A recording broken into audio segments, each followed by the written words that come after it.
UP BJP ने 2024 को लेकर के तैयारियां शुरू कर दी हैं। जनसंपर्क अभियान की शुरुआत विधायकों के द्वारा की जा रही है, संगठन इसे करा रहा है। दूसरी तरफ जो हारी हुई बीजेपी की सीटें हैं, उन सीटों को लेकर के भी रणनीति बन रही है। लेकिन एक बात और, आखिर इन 80 सीटों में बहुत सारी ऐसी सीटें हैं जहां पर सांसदों के खिलाफ या तो एंटी इनकम्बेंसी है या फिर कई ऐसी सीटें हैं जहां पर नेता दमदार हैं लेकिन जीतना मुश्किल है। हो सकता है उन सीटों पर भी सांसदों की अदला बदली हो, यानी कि चेहरे बदले जाएं।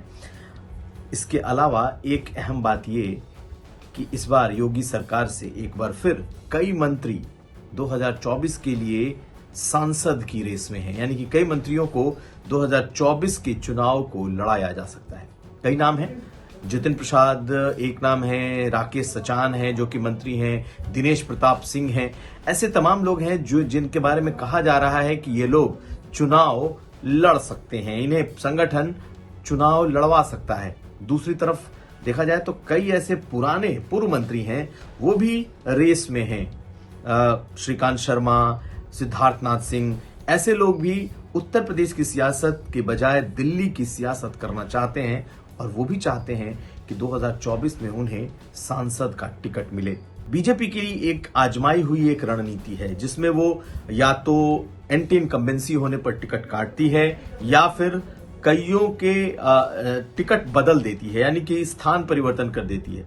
और एक और रणनीति यह है कि कई बार वो अपने मंत्रियों को चुनाव लड़ाती है। और पिछली बार 2019 में भी जब ये चुनाव हुए थे तो बीजेपी ने तब 4 मंत्रियों को चुनाव लड़ाया था।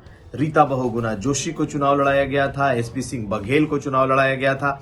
इस तरीके से बीजेपी ने मुकुट बिहारी सिंह को चुनाव लड़ाया गया था। इस तरीके से बीजेपी 4 मंत्रियों को पिछली बार चुनाव लड़ाई थी, जिसमें से 3 जीते थे। इस बार भी 4-5 ऐसे नाम हैं जो कि योगी मंत्रिमंडल से चुनाव लड़ सकते हैं। इसमें से कुछ तो खुद चाहते हैं, जितिन प्रसाद जैसे नेता खुद चाहते हैं कि वो दिल्ली की सियासत में जाएं।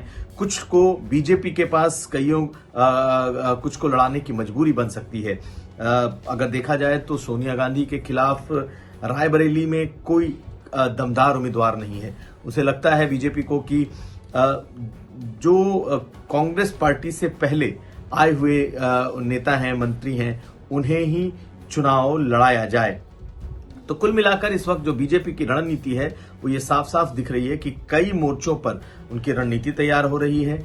या तो सांसदों के टिकट काटने की बात हो रही है, तकरीबन कहा जा रहा है कि 1/4 सांसदों को या तो टिकट उनका काटा जा सकता है क्योंकि उनके खिलाफ एंटी इनकम्बेंसी है, या फिर उनके टिकट को बदला जा सकता है। कुछ की उम्र ज्यादा हो चुकी है, 75 के पार हो चुके हैं। ऐसे में बड़े बदलाव होंगे और बड़े बदलाव के साथ साथ मंत्रियों के भी नाम सांसदों की लिस्ट में आप देख सकते हैं। कईयों को ड्रॉप किया जाएगा, वो अब हो सकता है गवर्नर के प्रतीक्षारत जो गवर्नर बनते रहे हैं बुजुर्ग, उसमें उनके नाम आ जाएं।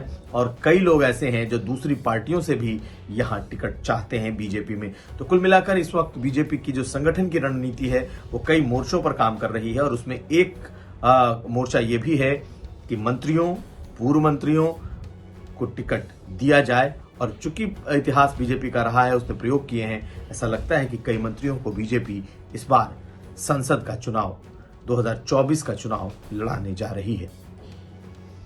यूपी तक के लिए कुमार अभिषेक।